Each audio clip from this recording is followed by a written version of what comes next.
Hello, BookTube, and welcome back to March Mystery Madness. This is a big BookTube event that myself and a whole bunch of other BookTubers are helping to co-host, in which we celebrate murder mysteries all throughout the month of March. All different kinds of murder mysteries. There'll be, oh my God, Elizabeth at Lizzie Fay Loves Books and a whole bunch of other hosts have just pulled out the stops for this thing. So there are reading spurts and prompts and all sorts of live stream events and other social media tag-ins where you can pay special attention or whatnot. And one little thing that I'm doing, in addition to trying to do as much of that as I can, one little thing that I'm doing is a 4-part read-along with David Murphy, who a lot of you who are new to this channel might not know because he was a booktuber and then he left booktubing for a little bit in order to pursue, what was it again? Real life. And he has made tentative steps to return to booktube. Once you meet this particular community, it's pretty hard to walk away. And he and I agreed to do 4 mystery read-alongs in the month of March, 4 canonical mysteries of my choosing, because he's less familiar with the genre than I am, and I thought it'd be kind of fun for him to read these things, in many cases for the first time, these books that I know so well, that I have read so many times. I thought that would be a fun contrast. And our read-along... Our 4-part read-along got off last time to what I guess I could admit was a bit of a rocky start. Because one thing that really came home to me in the course of that read-along last week was that David may be even less congenial to reading the made-up stories, to reading fiction, than I am. It really does seem like he's reading cuneiform when he's coming up with a plot that is made up by an author. And that, I admit, led to certain atonal clashes in his discussion of what is, let's be honest here, one of the most beloved novels in the entire world, The Hound of the Baskervilles by Arthur Conan Doyle. Several of you emailed me, quite a few more of you than just several emailed me, not so much calling for David's head on a spike, but wondering why on earth he was using the word fiduciary in about 5 seconds of referring to The Hound of the Baskervilles, and wondering, who is this guy? Does he understand that this is a novel, that it's meant to be enjoyed, that it's meant to stimulate? And to those people, to all the rest of you, I want to point out that although I think David's heart is probably in the world of nonfiction, not fiction, I want to point out this is somebody who is head over heels in love with the novel Anna Karenina and many other novels. So we'll hope for a smoother sailing this week, especially since if he slaps around our contestant this week, it's going to look a lot worse. Arthur Conan Doyle, Sherlock Holmes is a fictional character who has been in his share of rough spots. But today our sleuth is a little old lady in a fuzzy pink shawl. David slapping her around might not go over as well. Today we are referring to Agatha Christie's 1940s novel, The Body in the Library. This was an odd novel in terms of her critical output, her critical reception, because it was around now that her critics, that book reviewers, my own tribe, started to realize that she had done what usually book critics consider to be the unforgivable. She had cut them out of the equation. It was right around this period in Agatha Christie's production that she became an institution. Her books, not only, you couldn't call them unreviewable. This book was reviewed in many quarters, but where any kind of word of mouth, any kind of critical apparatus, any kind of reviewing is totally beside the point. The author has cut the reviewer out of the equation by connecting directly with an audience big enough to constitute the population of a small country.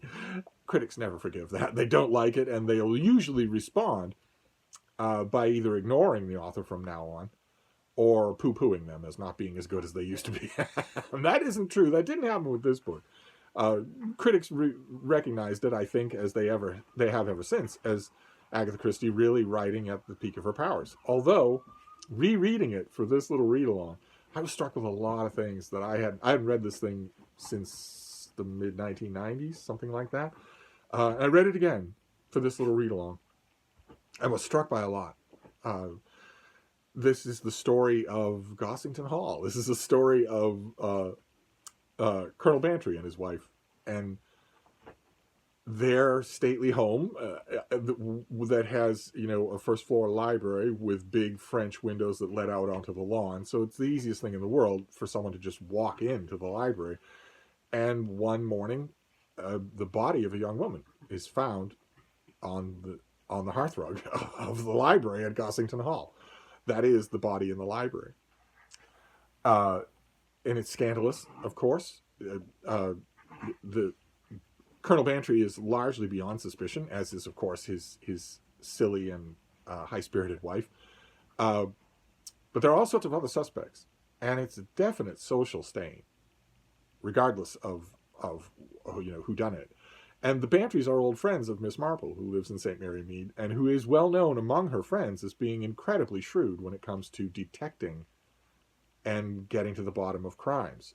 She's just a little old lady on a pension, but she has, as one character puts it in a different novel, a mind like a bacon slicer. And this has come to the knowledge of the police, both at the lower levels, like Inspector Slack, who makes another appearance in this book and who's totally unprepossessing. You're not supposed to like Slack, and you won't. But also his higher-ups, both in the force and retired, who have come over the years to respect Miss Marple quite a bit. The little gimmick here is not, as in Hercule Poirot's case, to exercise the little gray cells, but instead, in Miss Marple's case, the gimmick is that she finds a village parallel to all human evil doing. She has underneath the surface, underneath her pretty, stately old lady appearance, she has a remarkably cynical attitude towards humanity. And every crime imaginable that she encounters through the adherence of friends like this is something with which she has seen a parallel in the village of St. Mary Mead, where, if the vicar's housewife did something, well, then it sheds light on this outre murder mystery that someone has brought her in. In most Miss Marple murder mysteries that at least as far as I'm remembering, in most of them, she is drawn into the mystery by some well-meaning friend or acquaintance. Although a couple of times in this novel, we are told that she has a reputation as a bit of a busybody, as a bit of a scandal chaser. Someone who sticks their nose in when there's a tragedy. That is not pursued here, but it's fascinating. It's a different kind of Miss Marple. I've always suspected that there might be more to the old Biddy Bean than meets the eye, and that maybe she's not nearly as sympathetic as she seems.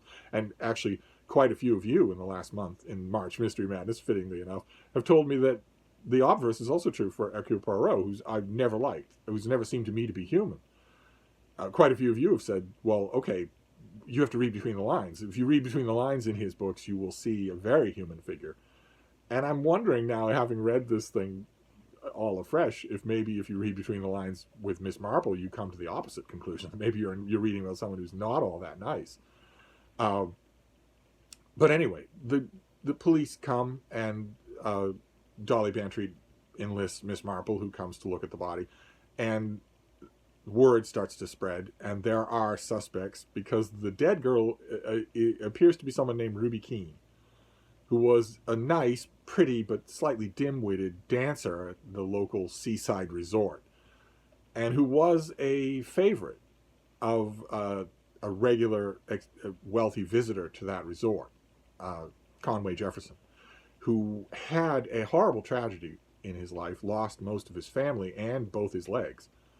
And we're told that there was spinal damage, so that he can't even use artificial legs. He's confined to a wheelchair, but is still a powerful and forceful individual who's just the picture of elemental frustration. He can't do any of the things that he is constitutionally aligned to do.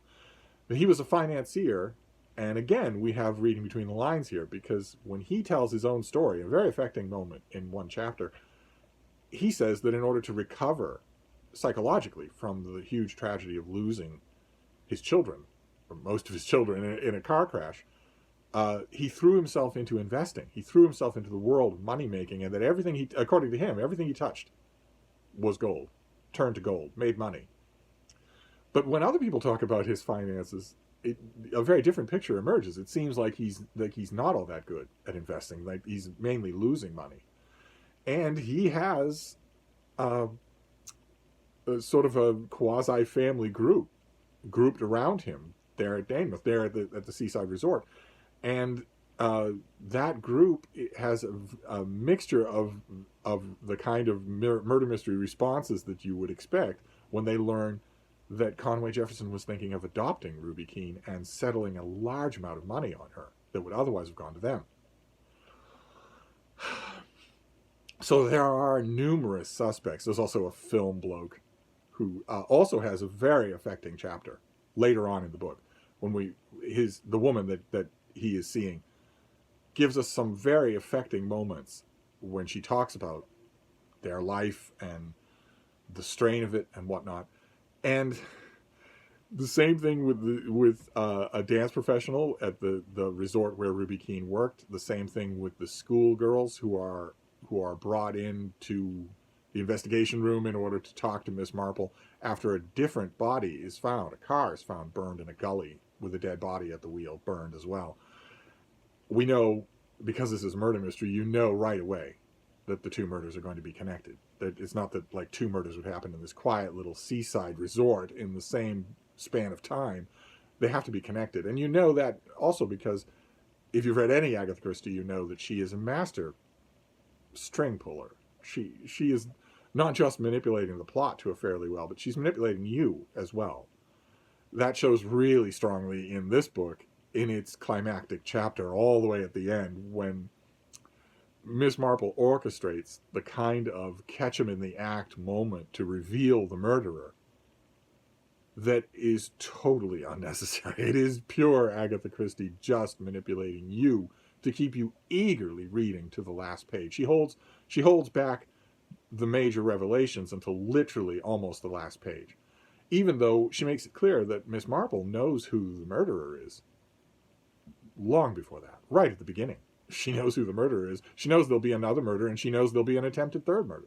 She knows all of this in the same way as the feeling that you get in a Sherlock Holmes novel, where it feels almost supernatural, where the sleuth sees everything clearly long before we do, long before law enforcement does, long before anybody does.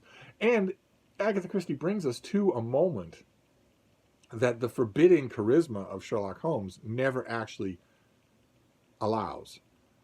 Which is, there's a moment late in this book when Dolly Bantry realizes that Miss Marple knows who the killer of Ruby Keene is, and simply says, "Who is it? You must tell me right now." And Miss Marple doesn't. And my contention, that's not the only time that happens in a Miss Marple novel, and my contention has always been that no friendship would survive that. Even after the revelation happened and all was made well, the person who asked, well, you have the piece of information that everyone wants, and that my own husband, in this particular case, needs to clear his name, and you're not even going to tell it to me. Even my own contention has been in the real world, not in novels, not in made-up stories. No friendship would survive that, even once the revelation was made and all worked out well. I don't know if that's true. As far as I know, the Bantrys never reoccur in a Miss Marple novel.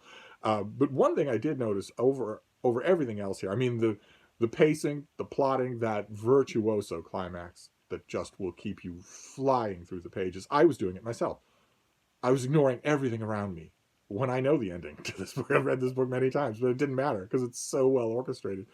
But there was one element that came out in my reading of this book this time around. I have no idea what conclusions David will draw. I'm pretty sure this might be his first, not only Miss Marple novel, but Agatha Christie novel. And I'm worried, I admit, I'm worried that it will be his last. I'm worried. I've met a lot of young people. I've introduced a lot of young people to Agatha Christie. And despite David's fascination, despite his deep affection for crappy Sinatra movies and crappy Sinatra music and whatnot, he is technically very young. he's been referred to as the oldest young person on BookTube, and I sort of agree with that. But nevertheless, when I've introduced Agatha Christie, especially Miss Marple novels, to young people, one has been all it's taken not to hook them, but to put them off forever. And I've heard many reasons why. I've heard people say it's all so artificial. I felt like I was being manipulated, and not in a good way. None of the characters are particularly likable. I'm worried that we'll get that reaction. We shall see. But my main reaction this time around was negative. Even myself, even loving the story. And that was how sharkishly unfeeling this book is. right from the beginning, where we're told over and over and over. I mean, yes, Miss Marple and Dolly Bantry make the requisite cooing noises about how isn't it terrible that this young girl on the hearthrug has been strangled to death. But most of the talk that we get around that horrifying discovery takes two forms. One, that she's kind of tarted up, isn't she? What kind of a wig is that? What kind of a dress is that? Look at those nails. And two, that won't this have a terrible effect on Colonel Bantry's reputation in the village? just, the milk of human kindness just seems to be completely absent. And I always just reflexively think, well, that is true maybe in some Miss Marple stories, but it's always so that you can counterpose the compassion of Miss Marple herself. But no, no. Miss Marple is, if anything, more reptilian than anyone else in this book, including on matters of class. Matters of class come up quite a bit in here, more than I remembered. I mean, there's a line early in the book where one of the cops involved says, "Well, the gentry, they never let you down." There's never any serious suspicion that Colonel Bantry did this, even though his own account of his whereabouts on the night that it would have happened are extremely questionable. There's a lot of doubt there, intentionally put there.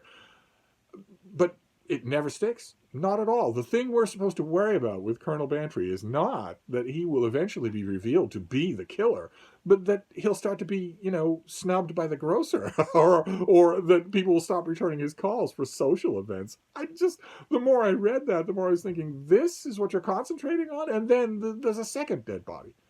And that is, if anything, more heartrending than the story of the first dead body, because there we get a lot more personal details involved.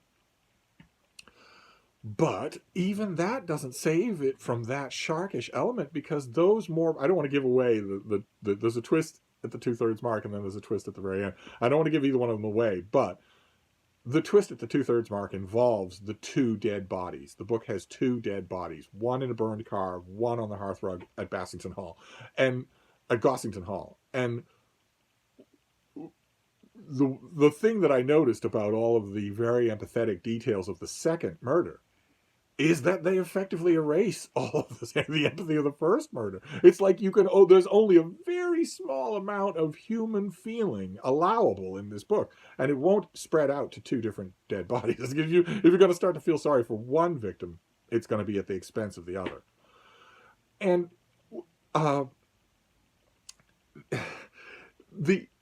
this also highlights Miss Marple says at one point, she's talking about what young people do these days, and she doesn't talk about it in terms of education. She talks about it in terms of class. That a certain class of people just know to behave better than another class of person. And she's constantly referring to the girls who are her hired help at home. I don't know, maybe that's just the wrong note to strike in the 21st century, but one way or another, this book also highlighted for me a problem that I'm always curious to know what you think about, the problem of the amateur detective. I am thinking about the problem of the amateur detective quite a bit these days. And by amateur, I don't mean bungling. I mean not authorized. In Sherlock Holmes' case, it's a little different, because he has supernatural abilities, essentially, and has saved Scotland Yard many times from public embarrassment, by getting the wrong person. And there's also a kind of rivalry between him and the inspectors at Scotland Yard that allows for a kind of fraternity. But I'm talking about something else. The same thing is true with Hercule Poirot and Hastings and the various other functionaries that he knows, where he is not out of the loop. He's not a strict amateur. Miss Marple should, by all accounts, be a strict amateur detective, a little old lady living by herself in a tiny English village. Can have no authority whatsoever. The only actual authority that she has in this book or any other book, is lent to her by her friends who are in authority. And it just so happens by coincidence that some of those friends outrank the rank and file police inspectors like Inspector Slack, who wouldn't want her involved at all. If it was up to Inspector Slack, Miss Marple would never see a dead body. She would never hear any clues. She wouldn't, as she does in this book, sit in and interrogate potential witnesses. Nothing like that would happen. She wouldn't have any standing to investigate. In fact, there would be laws against her investigating. And this book brings all of that to the surface, because you look at how far Agatha Christie has to go to make it possible for Miss Marple to solve this crime at all. She has to know the gentry. First of all, would she? I mean, I know we get a lot in this book about class, but would she know the Bantrys? I'm not sure that she would. I guess I'm not really up on the pieced together backstory of the character of Jane Marple. But would she know the Bantrys? And if so, would they invite her into a scandal in their midst? And it just so happens that in addition to them doing that, people who outrank Inspector Slack have a very high opinion of Miss Marple's crime-solving abilities. So she is at the heart of the thing all along. But imagine an amateur detective who is able to tell the police, just outright tell the inspector in charge of the case, halfway through this book, that she knows who killed Ruby Keene.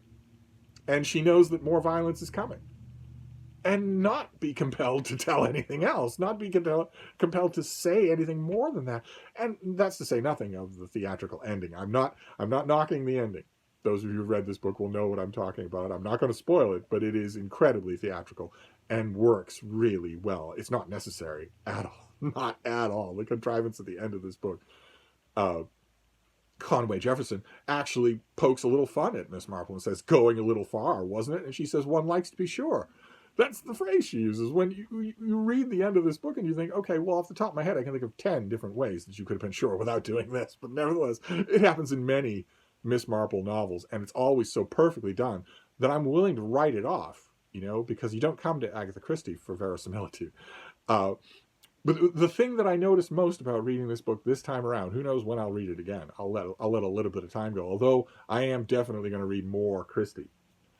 All of it, not just Miss Marple and Poirot, but other investigators and other things as well. I am definitely going to read more of that soon, this year. March Mystery Madness, I'm not. I'm going to do a lot of reading of this author. I have a ton of her work. But the main thing that I was struck with reading this book this time around were the brassy exteriors. This is a heartless book. And it's heartless in a way. It's most heartless towards all of its female characters, the living and the dead. And it's most heartless. The heartlessness is channeled through Jane Marple herself and is most evident when it's being portrayed, when it's being aimed at female characters who are, you read this book and you think, oh, I read this book and thought, boy, oh boy, I hadn't noticed before, but this is a novel written by a woman who has always been better looking and smarter than her female friends. And has always had a bit of contempt for them because of that. The female characters in this book, I remember the uproar that greeted, for instance, Thomas Harris when he wrote Silence of the Lambs. There was a huge uproar. It was the days before social media. God knows what would have happened if he'd written that book today. But there was still a huge uproar about his misogyny in the pages of that book and what it maybe says about the author. And all I could think was, good Lord, transport that to 1945. What would people have thought of this? What would it doesn't align well with our sensibilities in 2021. It doesn't have to be good. I'm not holding it to any standard but its own. But boy, oh boy,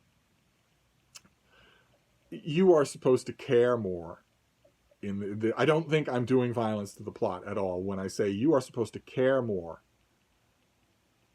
about the social effect that a dead body in his library is going to have on Colonel Bantry than you are supposed to care about the dead body, especially the more you learn about the dead body. But even at the beginning, when you know nothing, you're supposed to care more about the fact that people are going to start to turn down invitations to Colonel Bantry. And that process is very well described later in the book. So we know that it is happening. But it's mainly described in a scene that is characterized by Dolly Bantry sitting in a chair, idly using scissors to cut the fingertips off of gloves for no reason other than that she's frustrated. But that is that's a psychotic thing for someone to do. It's pointed out right in the scene. None of the male characters in this book or any other Christie book do anything like that, where they just become unhinged by events. It's a merciless eye turned towards the women in this book. They are not granted any leeway, no empathy whatsoever, whereas the male characters are. Conway Jefferson, good Lord. the descriptions that we get of him are nothing short of loving, even though it's pretty clear that he is an ogre and would certainly have been the primary red herring suspect of the murder if he hadn't been confined to a wheelchair. We're supposed to care more about the social scandal to the Bantrys than we are about little Ruby Keene, especially the more we know about her. And that struck me this time in a way that it hadn't struck me before. And one other thing before I let you go, I don't want these things to go 40 minutes, but one other thing that I noticed about this book, one other little detail, very little detail, is that when Dolly Bantry talks about, and when Colonel Bantry starts to refer, he's holding up as best he can, but he is relating the fact that people aren't returning his phone calls, that they aren't taking his invitations, that he was going to chair a county event, but suddenly someone else got the chairing duties and he wasn't informed ahead of time. The process of social shunning is already well underway because a dead body was found in his library, and people, as the book puts it, are going to assume there's no smoke without fire, that there must be some sort of connection.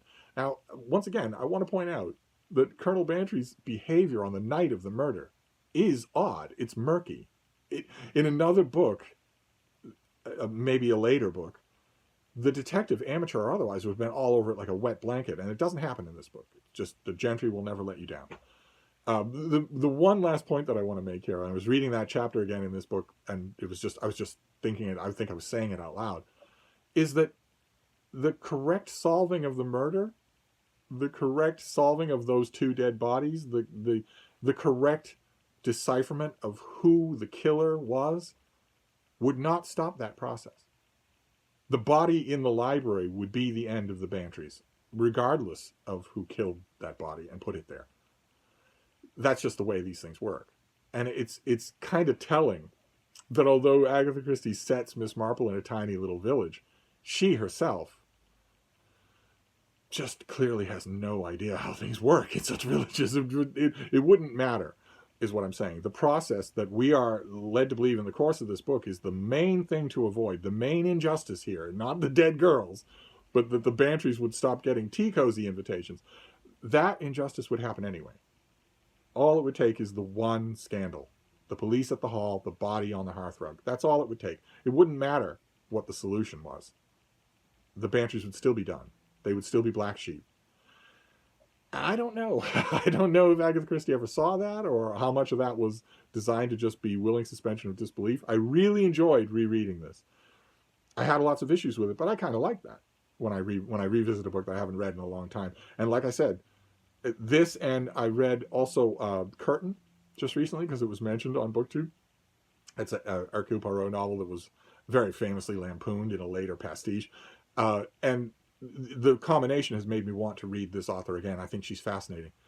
Absolutely fascinating. A perfect combination of extreme calculation and a strong straining towards the effect of artlessness that go together really well. Those two things go together really well. I think that combination of carefully stage managing everything while making it try to look like Bertie Wooster casual, that combination is probably reaches its peak in her autobiography, not in any of her fiction.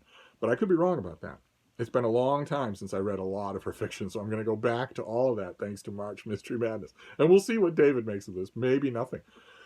Maybe this is so thoroughly a product of, of the golden age of murder mysteries that he won't have any idea. Sherlock Holmes is different. He's sort of above a lot of the conventions. He's sort of in the literature. But this is very firmly in the area. So we'll see.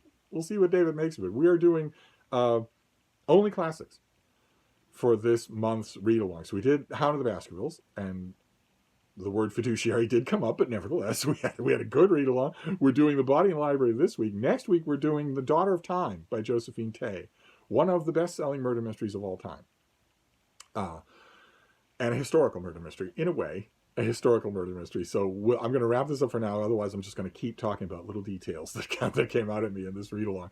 I'm going to wrap this up for now, and we will reconvene next Sunday when David and I will talk about The Daughter of Time. And I'm going to do my best. I'm telling you now, so you can hold me accountable. I'm going to do my best when discussing Josephine Tey's novel, The Daughter of Time, to discuss Josephine Tey's novel, The Daughter of Time, rather than talk about Richard III. I'm going to try to do that.